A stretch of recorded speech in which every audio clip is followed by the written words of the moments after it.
Yet again, your friend calls you on the phone in a fantasy game, yada yada yada. This time it looks like Braham decided to go west, and actually that's it.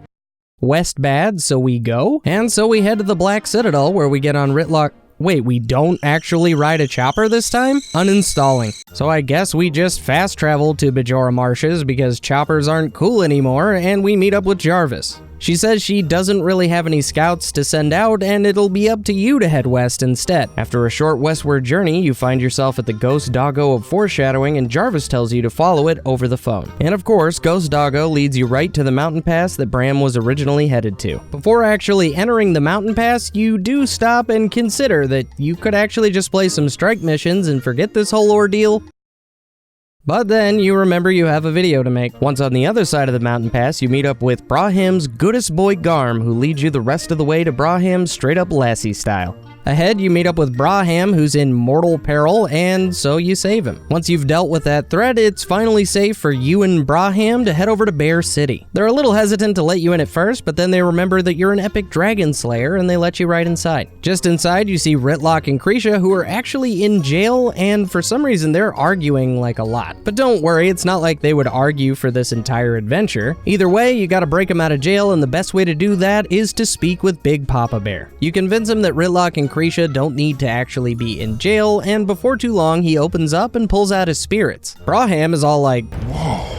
And for good reason. Each one of these spirits represents a missing or thought to be dead Norn god, and Big Papa Bear thinks that Jormag, the Elder Dragon, is actually drawing power from these thought to be dead Norn gods. Also, do you remember those whispers from last time? Yeah, they're still a thing. But thanks to some more insight from Big Papa Bear, it seems that all we have to do is take out something called Drake R. It seems that this Drake R character is the only means in which the Elder Dragon can actually talk in everyone's heads, so we deal with Drake R and the whispers go away. Soon after, Jarvis shows up and she's like, I brought some scouts, which is weird because she said she didn't have scouts before, but okay. Then she's all like, we should take out Drake R, and we're like, yeah, you probably should have just come here when we did so that we didn't have to have this conversation twice. Big Papa Bear wants to help, but first we'll need to help him with all of his little bearlings that seem to be influenced by Jormag. Of course you agree to help, and on your way out you make sure to free Ritlock and Krisha, who are actually still arguing, and Ritlock just sort of runs off looking for his son. It would have been nice to have his help with the whole saving the world thing and everything, but I guess that's our job, so we get started on saving the bearlings.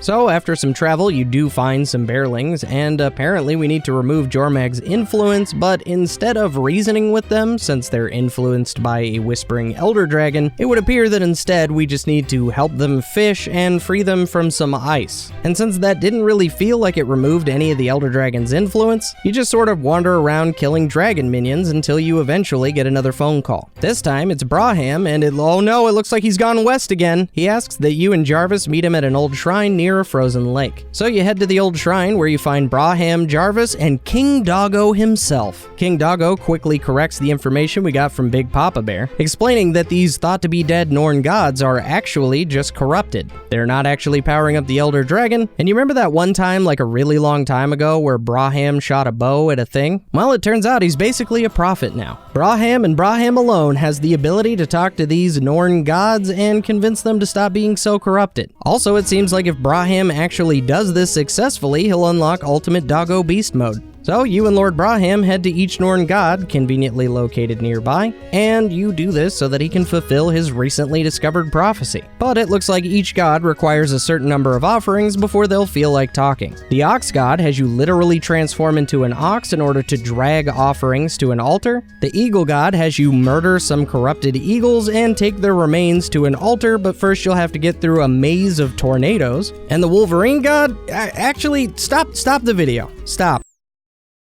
What's up, ArenaNet subscribers? It's your boy, Tate.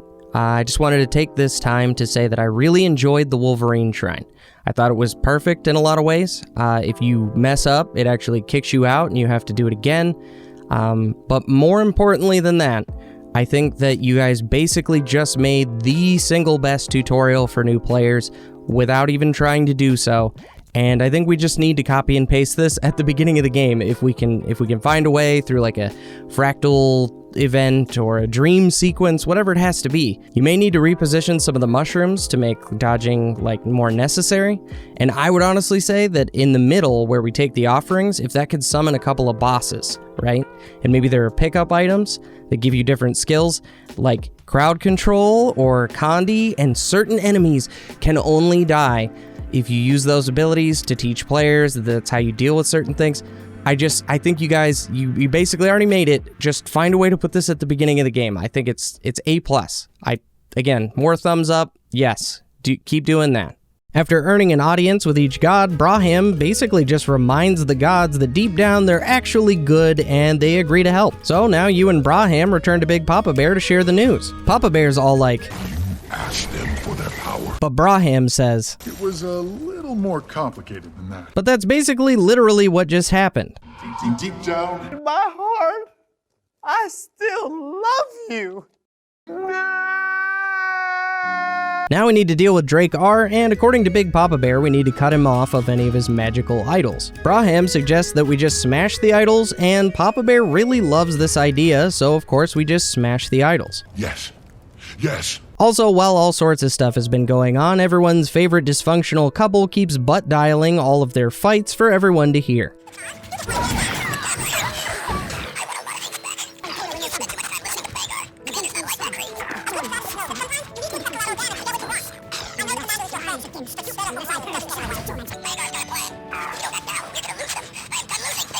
They eventually realize that they're on the phone, and so they start talking to you and ask what the game plan is. And apparently the game plan is just to corner Drake R in a cave and beat him up. So everyone meets up at the cave, and Krisha uses her fire magic to open up a path. It appears that as you approach Drake R, all of those dragon voices become much more powerful, and everybody basically starts going crazy. But as the awesome dragon slayers that you are, you shake off those dragon whispers and head down the icy path. After dealing with several sets of Jormag minions, you end up in an open path that could go any number of ways. Krisha and Ritlock decide to combine their strength and do a super cool fire laser beam thing to melt all of the surrounding ice. With all the ice melted, it's revealed that the path that we need to take is the one, again, just directly in front of us. Of course, before we can actually head down that path, we're again swarmed by some dragon minions and then a super ice boy, but again, we're super cool heroes and we just deal with them. Following that path just a little bit longer until it opens up again into a room that could go in any direction covered in ice, Krisha says, Where's Drakkar? And then Drake R bursts through the ice like... Drake R starts moving through the ice like it's water, which makes you wonder how we even ever cornered him in a cave. But luckily, Ritlock and Krisha have learned a new ability that they'll use to melt the ice, and oh my god, no. Okay, they've heard too many dragon voices, and they're just... we gotta put them down. They still use their cool new ability, but this time it's targeted at you. So you just head to each one of the ice walls and make sure that it gets melted, and with all those ice barriers melted, Drake R just bursts through the wall. At the same time, the dragon whispers become too real, and your homies decide to give up on their awesome overpowered attack and instead attack you directly. You quickly put them down so that they're no longer a threat, and you turn your attention to Drake R. Lord Braham has been channeling awesome super new magics and actually summons all of those Norn gods to deal with Drake R. Each one shoots a different colored beam, all Power Rangers style, and of course it just kills Drake R. And we win. Well, you think you win, but then some sort of creature just crawls out of Drake R's mouth and reveals itself to be the actual Whisper Lord that we need to deal with. Most of the way through destroying the evil Whisper Lord, Scar from the Lion King and Ritlock's son just sort of show up and help us win, and shortly after reveal that they're actually just going to take credit for our kill. Of course, you disagree with Scar from the Lion King because you actually did most of the work, and he's like, okay, fine, I'll just shoot you with a bow. You're laying on the ground, oh no, are you dead? Is the main character in an MMO gonna die? Oh no, oh, such drama. As you slowly lose consciousness and out of the corner of your eye, you see Lord Braham ascend into true god ultimate doggo beast mode, and he just goes crazy on Ritlock's son and Scar from the Lion King. You think to yourself, wow, he finally did it, I hope I get to see this, but you pass out and you don't get to see any of it. You wake up to find super grown-up Irene, and you're like, yeah, I've kind of already talked to you enough in this game, and you walk off and talk to your friends instead. It turns out that while you were unconscious, they lifted and carried you out, and meanwhile, even despite seeing Lord Braham in full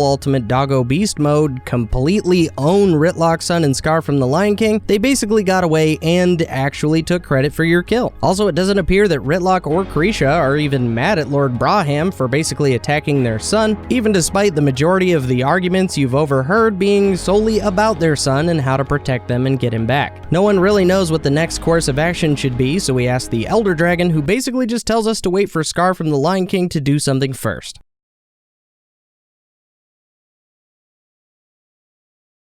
And oh god, sweet Christ, what the heck is this supposed to be? Kill it! Put it out of its misery! Oh god!